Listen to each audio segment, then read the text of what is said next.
When making an abroad move, there are many things to consider, but typically the top three things that cause some of the biggest amounts of anxiety and overwhelm are family, finances, and fear. And so, one of the ways in which I am excited to support people that are interested in relocating, moving abroad, moving to the continent is by sharing the tools financially that helped me and that allowed me to be successful in making my move and also in sustaining my life here on the continent. I also can relate a little bit to the family aspect. And that's what I want to talk about in this video today. So if you're new here, welcome. My name is Ashley. On my channel, Ashley in Africa, I talk about moving, living, and doing business on the continent of Africa. If you're not new here, welcome back. Thank you for the subscription. I am so excited to see everyone registering for the Expat Expense course. Sharing your encouragement, your warm and enthusiastic feelings about it. I'm nervous, but I'm also really excited to share the tools that I've learned as well as create community around finances, because I just feel like as a people, we don't talk about this enough. And it's really important that we begin to share tools around finances, financial planning, financial management, so that we can be successful, not only as a people, but in our communities, women, men, families, children. I think it's so important. And so I'm thrilled to be able to share that.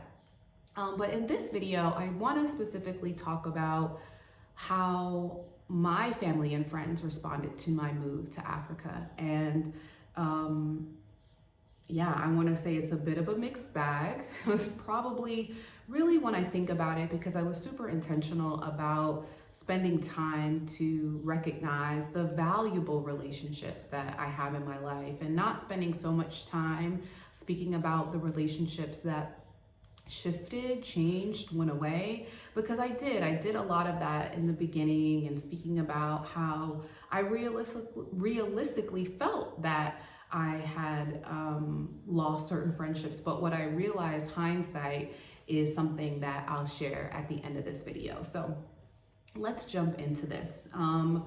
So in America specifically, as Black women, we are taught this fight, self-sacrifice way of being, whether it's by society, whether it's by our mothers' mothers, the communities that we're a part of.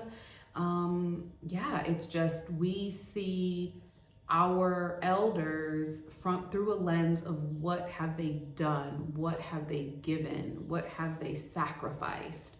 And I'm not saying that that isn't necessary, because based on our history, that's just where we've been. But I also challenge us to think differently on how we see ourselves. Is that due to any external forces? Is that media? Is that social media? Are we perpetuating this through films, television, and music? I don't know, but I will say that once I began to identify what life looked like outside of this self-sacrifice, struggle life, that's when I started to make some changes in my relationships, in my career trajectory, and even how I was parenting. I wanted to make sure that I was providing the healthiest display of what it looked like to be a woman in her divine femininity, in her power, in her highest self, right? Like, I wasn't taught these things, but when I had to learn them, I had to learn them, okay? Like, it was really, really important. And that is when I did start to discover what options look like outside of America. Because quite frankly, I saw my life in America really being all that it could be based on the external forces, the systemic issues that exist in America and have for centuries, right? Like, I'm not talking about anything new that happened in 2020, although there was an elevated level of awareness in 2020 and in 2021 for many of us. And so when I began to do this work, it was then that I decided to explore opportunities outside of America. And I always wanted to do it, right? But it was where I really became intentional. It became less of a daydream and more of a plan. And so one of my good friends told me, this is very on brand for you. And she's still a good friend till today. And I'd say that the folks that had the biggest problem with it were the people that benefited the most from me being in that state of lack of awareness, right? The people that really benefited from what I was giving, how I was pouring into them, how I was self-sacrificing. Those are the people who had the biggest problem, if I'm being honest. And then there were also, friends and family that really just didn't understand.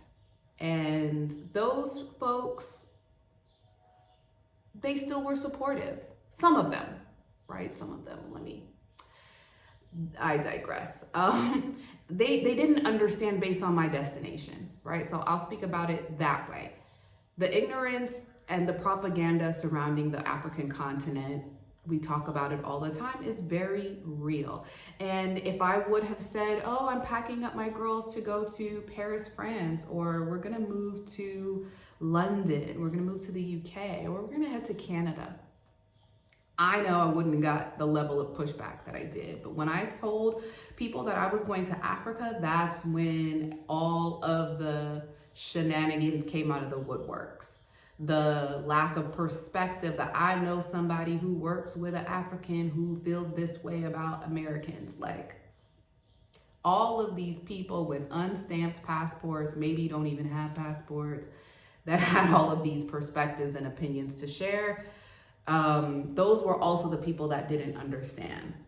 And so I was able to get through a lot of that as I spent my first year here posting, sharing content on my Instagram, where a lot of people were shocked and surprised to see the way we were living here. And for many of those relationships where it was just a complete lack of understanding, many of those turned around. But the folks that were deeply rooted in something else, that's the other story, right? Like, of the people that were used to that self-sacrificial lamb that I presented as, and how I was willing to do over and abundant and beyond what was required of me.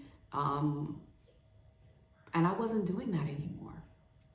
And so those folks, they didn't take too well to it. And in fact, are not maybe taking too well to it, but they'll come around, they'll adjust, especially as I continue to flourish, thrive, my children continue to flourish and thrive. I already know the statistics around the additional professional, financial, educational, social opportunities that my children will be exposed to because of living abroad.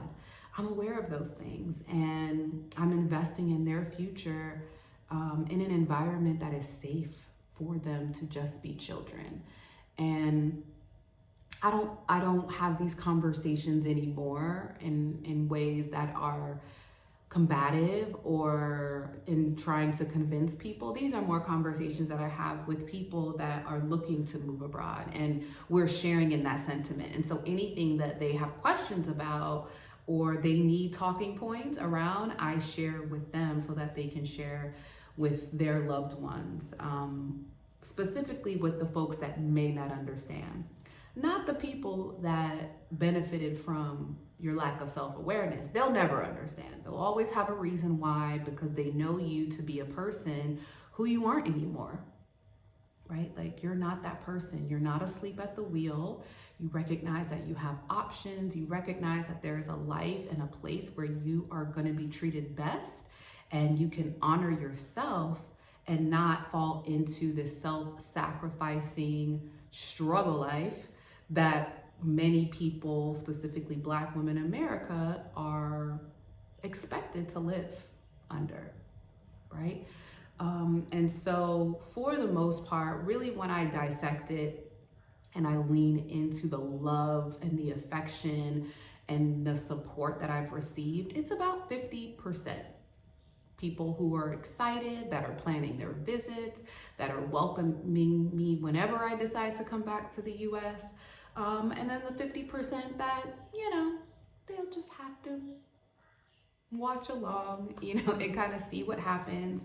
But it deepened certain relationships where I was able to recognize how much I truly value the friends that I have and the family that I have created over my lifetime by being intentionally myself. And even the people that didn't, that recognize parts of me before I even recognized those parts of me have really helped me into creating this life of my dreams, providing that valuable love and support that is very much necessary in life and in general. I don't believe in moving in solidarity. I think that, yes, there are certain things that you do in silence, but never in solidarity, because we all need people. And relationships are really the measure of a good life, a life well lived. And I value my friendships. I value my relationships with people that accept me and love me for me, support me. They see my light. They help to shine that light even brighter. And they encourage me to do the things that I have been destined to do. And so if you can relate to this message, please leave me a comment below. Let me know how people are feeling about your relocation attempt and what you're doing to combat that, or are there any things that I've shared that you've been able to repeat to them that have been helpful in that exchange?